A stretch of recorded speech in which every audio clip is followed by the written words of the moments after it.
Hello guys, welcome po ulit sa aking channel. Ang gagawin po ngayon ay isang iPhone 5 SE po. Papalitan ng baterya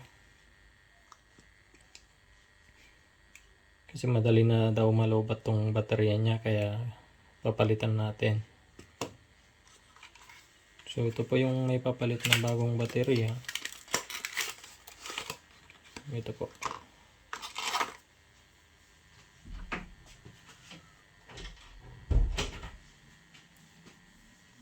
So ang pagpalit po dito, tatanggalin natin yung tornilyo dito sa baba.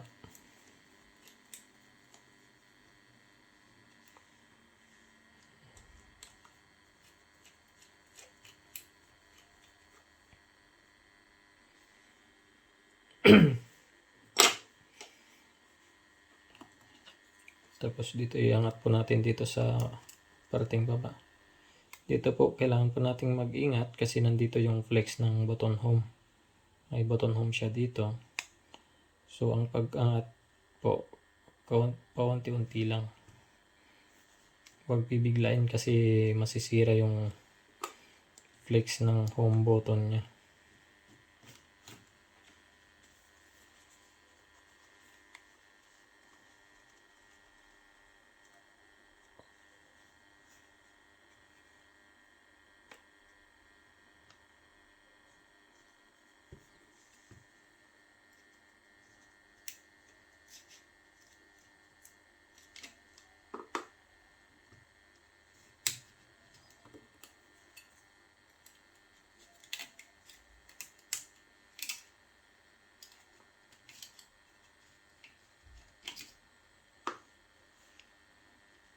Ito po, may flex siya dito. So huwag pong bibiglaing iangat yung screen kasi may flex ng home button dito. So kailangan pong tanggalin muna natin to dito.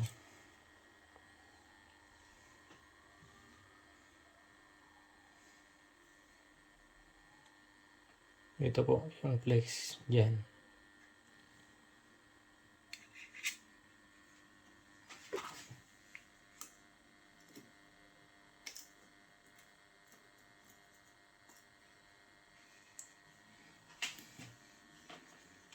So yan po.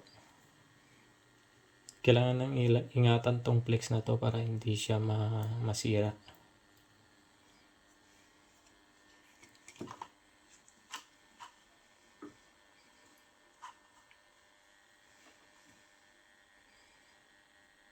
Mostly po yung iba, tinatanggal na pati yung screen. Kasi yung screen siya, nandito yung screen. Pero sa akin po, hindi na po kailangan. Tatanggalin lang dito.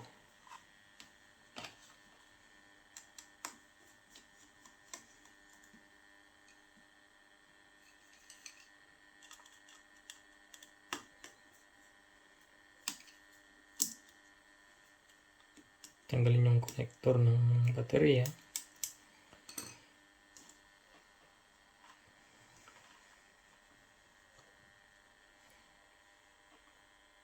Tsaka kailangan po natin ito yung heating pad para sa pagtanggal ng baterya.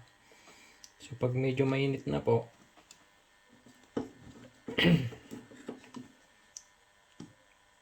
lalagyan lang ng alcohol dito sa parte.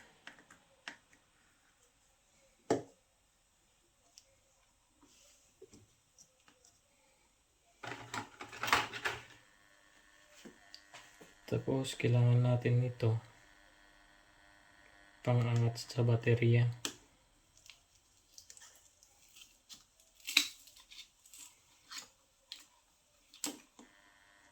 Ayan po, tanggal na yung baterya. Yan. Madali lang pong pagtanggal pag may alcohol saka yung itong heating pad. So hindi na natin kailangan ng pampainit. I-off na natin. Yan.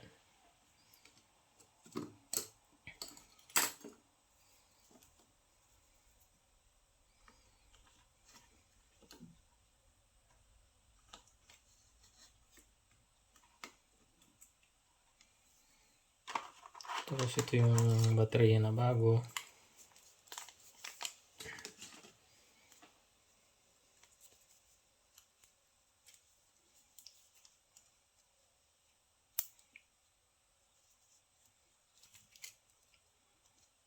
So karamihan po ng mga bagong baterya may kasama na rin pandikit. Kaya lalagay lang ng pandikit na to.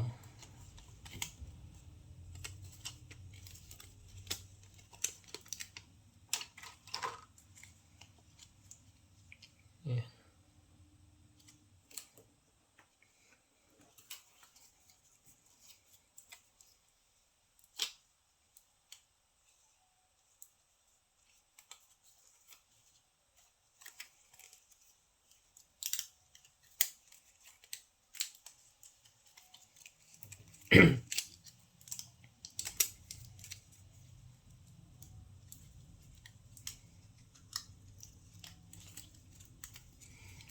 Kailangan maganda po yung pagkalagay nito para hindi siya aangat.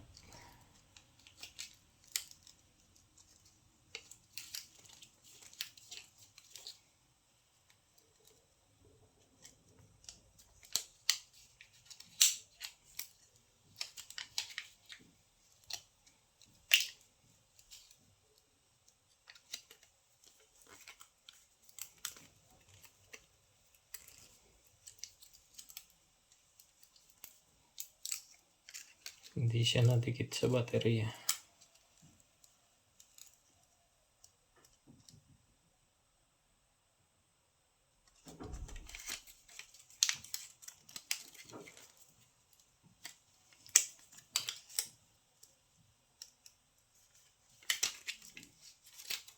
Kasi minsan yung sinasamang pandikit sa baterya hindi maganda. So kailangan natin dito double aggressive tape. Ito mas maganda sa kasama ng baterya. Mas madikit.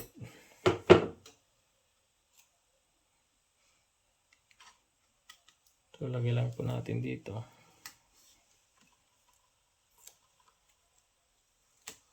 Yan.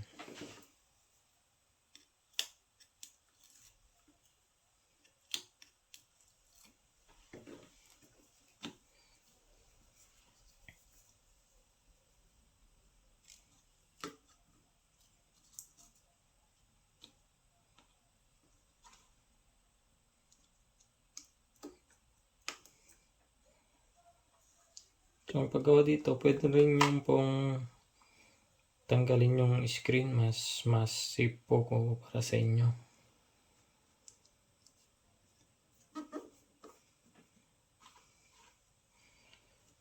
Kasi sa akin, hindi ko na tinanggal kasi medyo matagal na akong gumagawa nito. Kaya tansya ko na kung paano gawin.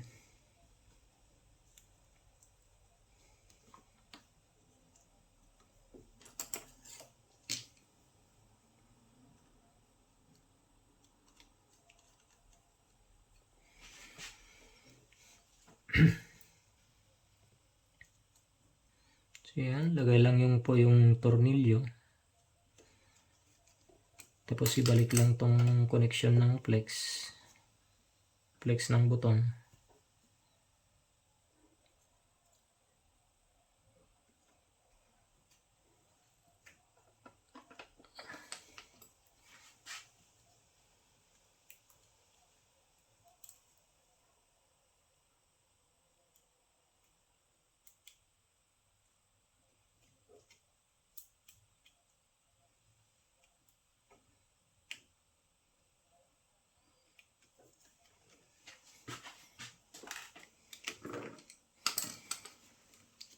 Yan po.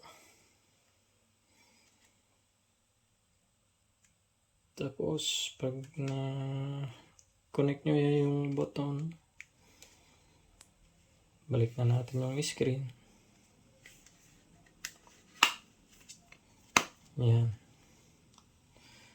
Tapos testing kung okay. Yun, okay po. Tapos balik yung tornilyo dito sa baba.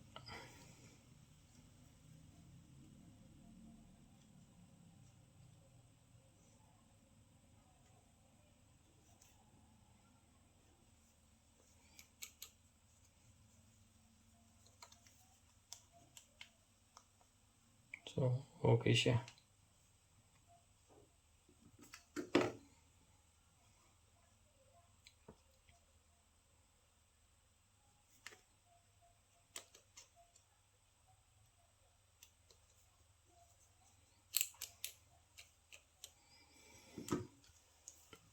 So, ganyan lang po ang pagpalit. Madali lang po. iPhone 5 SE po, palit ng baterya. Maraming salamat po. Hope you like the video. And don't forget po to subscribe my channel para sa mga susunod na videos. Salamat po.